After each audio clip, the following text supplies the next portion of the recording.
Guys, good morning sa inyo lahat. Yan for today's video guys. Yan, kung makapansin niyo, nandito tayo sa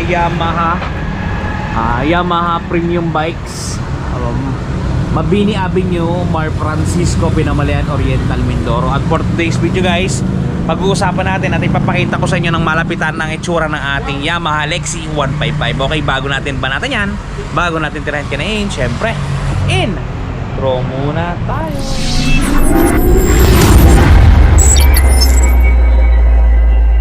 Yun guys, at without further ado, eto guys yung ating Yamaha Lexi 155 sa malapitan. Yan, kung mapapansin niyo, kulay black yung available sa kanila.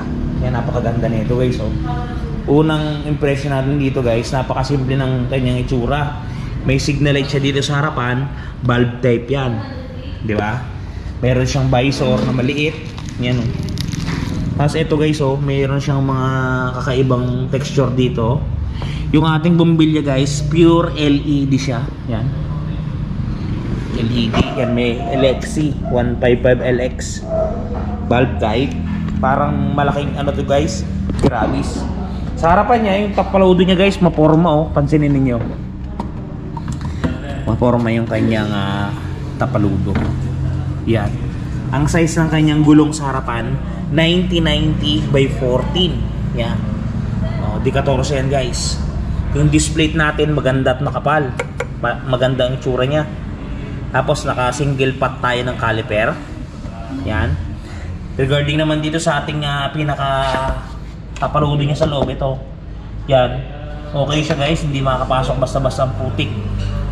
Kasi meron siyang elevation. Yung busina niya nandito. Yan o. At dito sa kanyang footboard, mamaya na tayo sa taas. Yung footboard nyo guys, yan, may konti siyang rubber matting dito. Yan o, kita nyo diba? Yan, tapos dito plastic na siya. Tapos dito yan, meron siyang ganyan, may space sabitan dito pag namalengke tayo. Yan, merong paulbo dito. Yung ating angkasan, yan, mahaba at mahaba guys. Tapos ganitong itsura ng kanyang susian. Ito. Yan, ganitong susi niya parang sa MIUI. Tapos yan, may shutter key tayo. Pwede mong buksan, pwede mong saran. Depende sa yung gusto. Tapos meron tayong maliit na bulsa dito guys. Tapos meron tayong charger port dito. USB type. Yan. Dito dito sa likodan, yung kanyang grab bar. Parang si Yamaha Mio Gear. Yan, may logo tayo dito ni Yamaha. Yung kanyang stoplight, yung kanyang pinaka stoplight guys ay fully LED. Yung signal light natin ay bulb type. Yan. Tapos ito guys yung kanyang rear fender. Yan, meron siyang mga bilog na reflector sa gilid. Ganyan yung tsura niya. Yan. Tapos yung kanyang airbox. Ito guys, kamukhang kamukha ng Aerox. Yung airbox. Pati itong sa gilid niya, parang Aerox na 155, parang NMAX. Halos the same.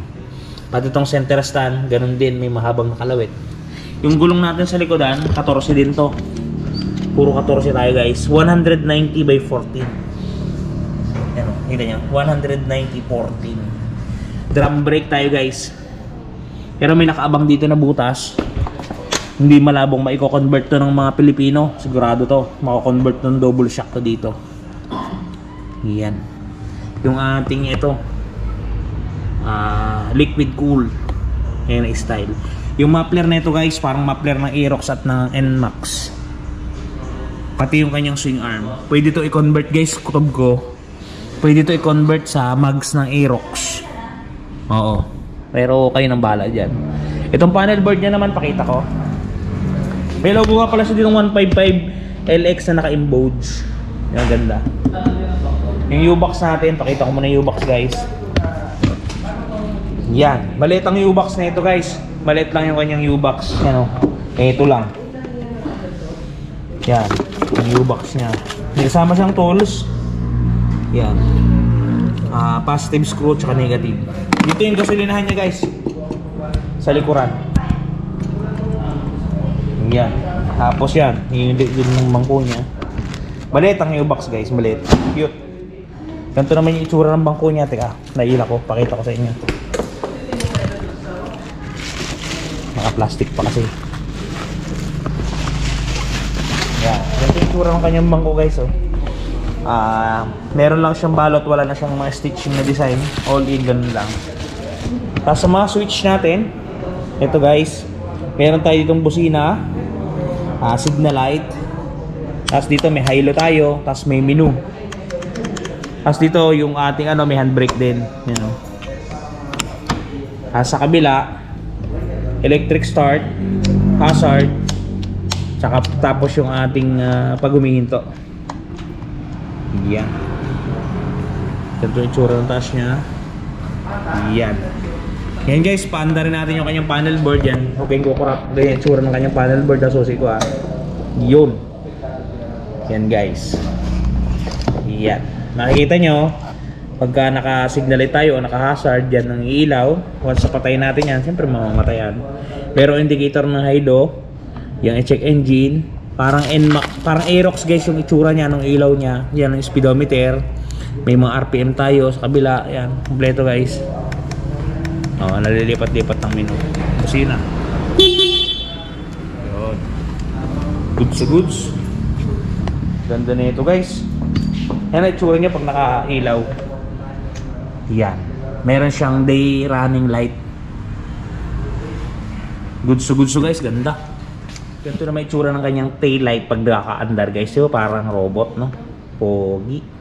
Ganda ng Lexi. Okay guys, ganito yung tigtigan ng ating Lexi pag sasakyan ko. Ang height natin ay 5'6". Ito guys, bababa natin.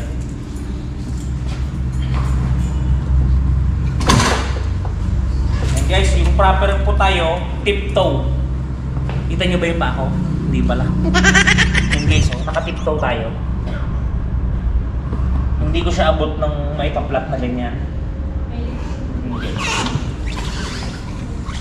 Wait lang. And guys, kita na ba? Tiptoe tayo guys. Masyadong mataas to.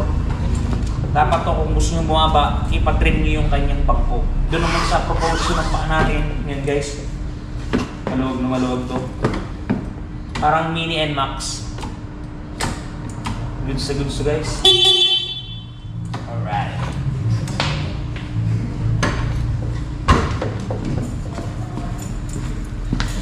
Ang ganda nito guys. Doon nga pala sa presyo niya. Ito guys yung presyo ng ating unit.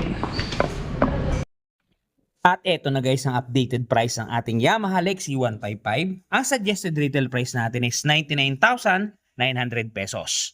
Down payment natin is 5%, which is 4,995. Pagka nag-down po kayo ng ganyan, na magiging monthly nyo po sa isang taon ay 10,381. Sa dalawang taon po ay 6,147 at pagka tatlong taon po 4,773. Talaga namang may nangyayari na. Yun guys, yun yung ating pinakabagong Yamaha Lexi 155. Doon sa mga gustong bumili yan guys, pansinin ninyo, available na dito sa Yamaha store. Ayun siya. Alright. Guys, yun nga pala sa mga problema ng mga gasgas ng mga pairings. Ito guys, touch paint ni Wash Body. At ito na guys, ang touch paint ni Wash Body. Diba napakaganda? Ganito ang packaging yan pagka mabibili ninyo. Ito yung polishing cream. Ito yung surface cleaner. Ito yung mismong touch paint. At may kasamang pre-yan na pen brush at meron niyang instruction kung paano gagamitin. Ito guys, kung makikita ninyo, ganito siya i-apply. Una, pahidan ninyo ng polishing cream para makinis ninyo yung lugar o lokasyon. Sprays ng surface cleaner. At syempre, i-apply natin ang ating touch paint. Yan. Isulat nyo lang ng pen niya at talaga namang matatakpan ang mga gasgas ng inyong unit. Bili na kayo guys, touch paint ni Wash Body. And guys, napaka-quality ng touch paint na yan. Kaya kung ako sa inyo, try nyo na ang touch paint ni Wash Body. Talaga namang may nangyayari na. And guys, mga hindi pa nakapag-subscribe, baka naman. Okay guys, hanggang dito naman ang video natin. Ingat kayo palagi. At palagi po kayo magpapakasaya sa Serang TV. Shoes!